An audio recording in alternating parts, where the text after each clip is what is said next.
Hello everyone, this is Sneaky Turtle, and today I'm just gonna give my opinions on the new game Atlas Reactor and basically go through talking about it and whether or not you should get it.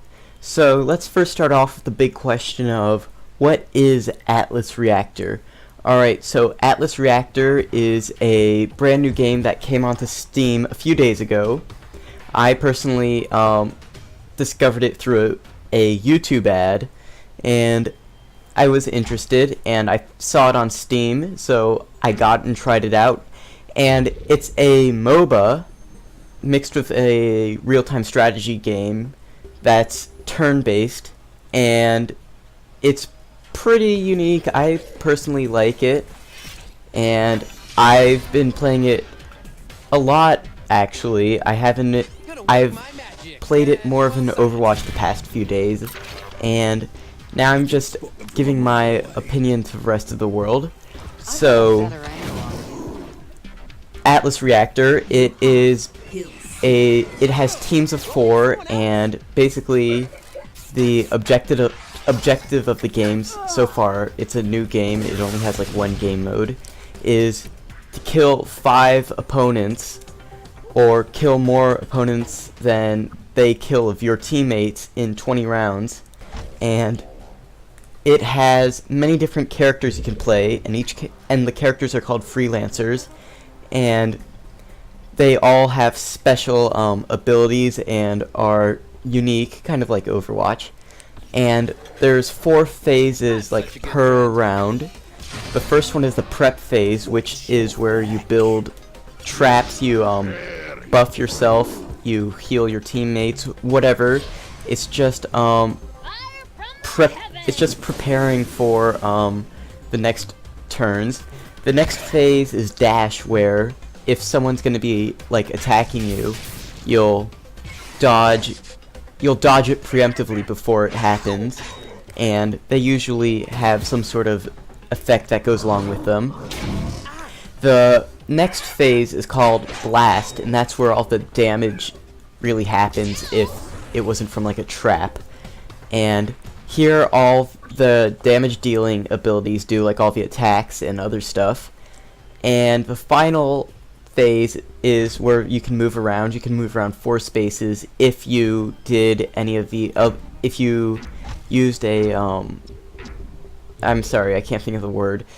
If you used an ability in any of the other 3 rounds, then you can only move 4 spaces in either direction, or you can move 8 if you didn't use any. Sorry about that, that didn't make too much sense. And it's pretty cool. Now let's get down to the review part. Alright, you can also tell from the gameplay what it's like. So, the graphics. They're a little childish, like, I mean, I'm not a graphic designer, but like if you compare it to other games, or even League, which is like 7 years old, they're more in-depth than this. Like, it's pretty and colorful, but they could have added more details, I think. Now, it kind of feels a little clunky just because it's turn-based, and for different rounds, they carry out differently, and oh, sorry.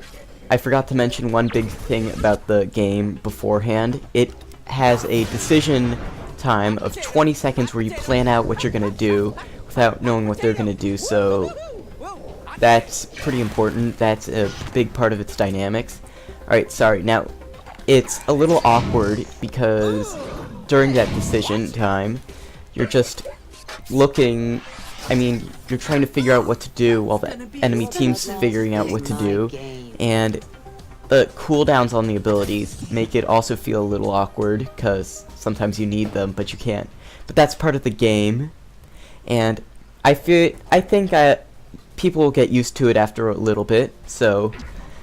Alright, moving on to the next thing is the idea of the game. I think it's great. There's no real new MOBAs currently around.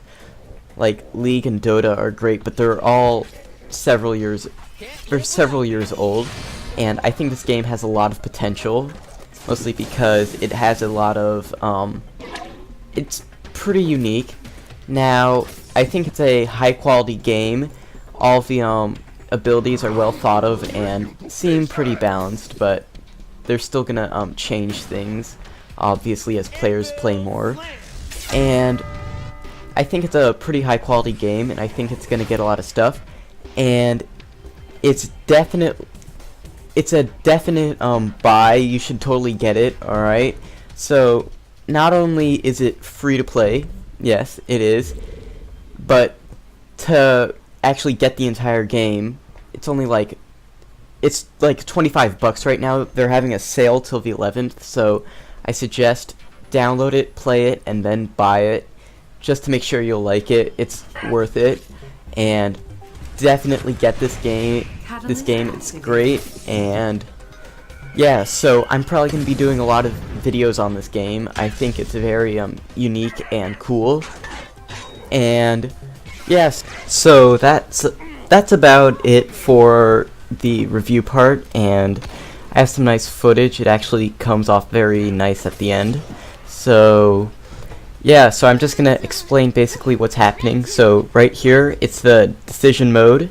So you can basically choose. You can decide where you want to go. You can decide your abilities, and I did actually just die here, so I'm going back into the fight, and I chose to move exactly to the end of that line where that little thumbnail is. And so here's the resolution mode. This is where all the abilities and stuff plays out. So right here, it's all the prep abilities that are going out. Now the dash abilities, where people jump out of the way and do whatever those are. Here's the blast part of the resolution, where all the attacks come from. So as you can see, they're all pretty unique, and that was just the move part of it. Now here, I'm actually playing again.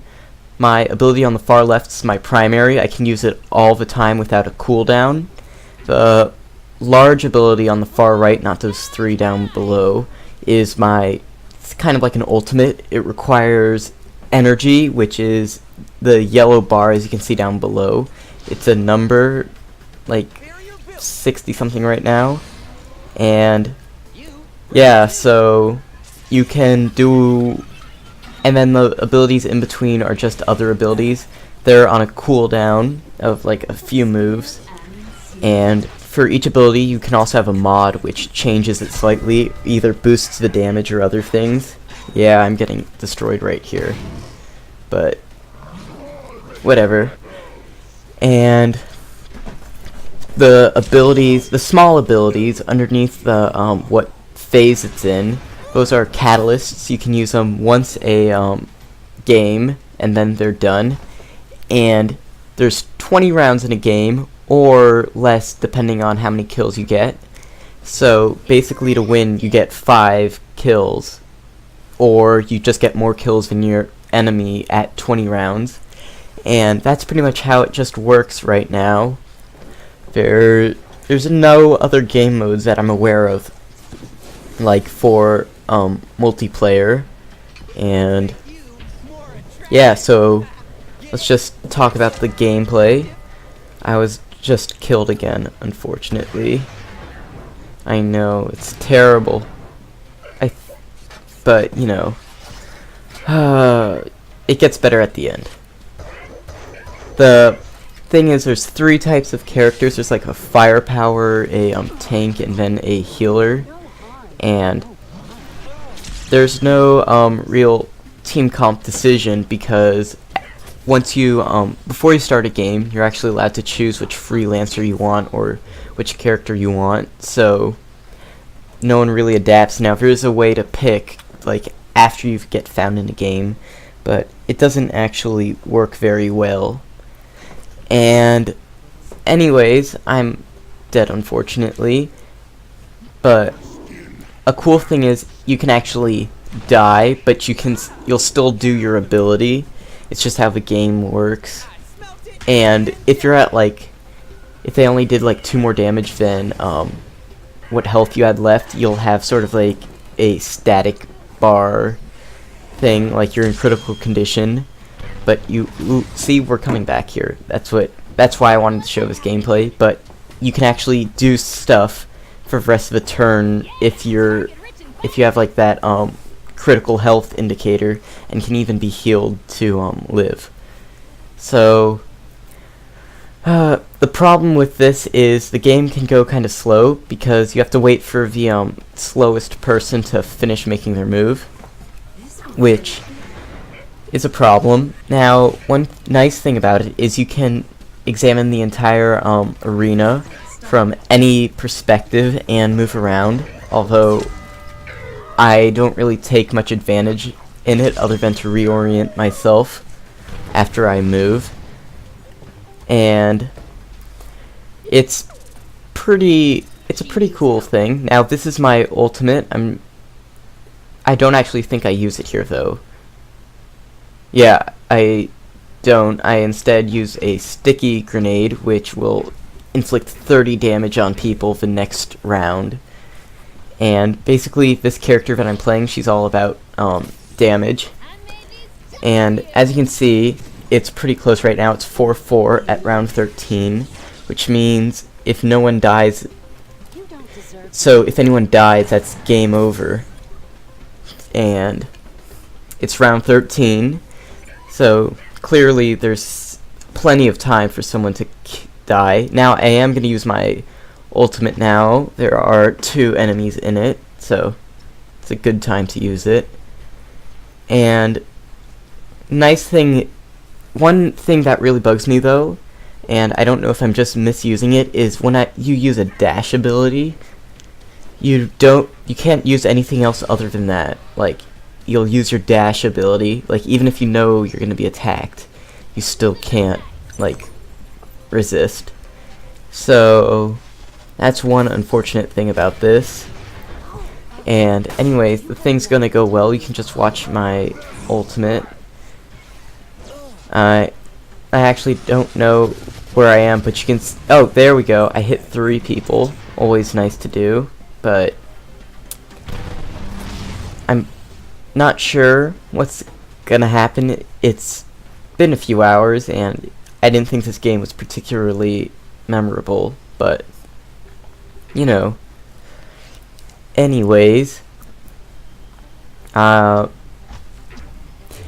right now just deciding what to do, and I chose a dash, and basically I'll jump out of the way while dealing damage to others, and I will be doing guides on all of the others.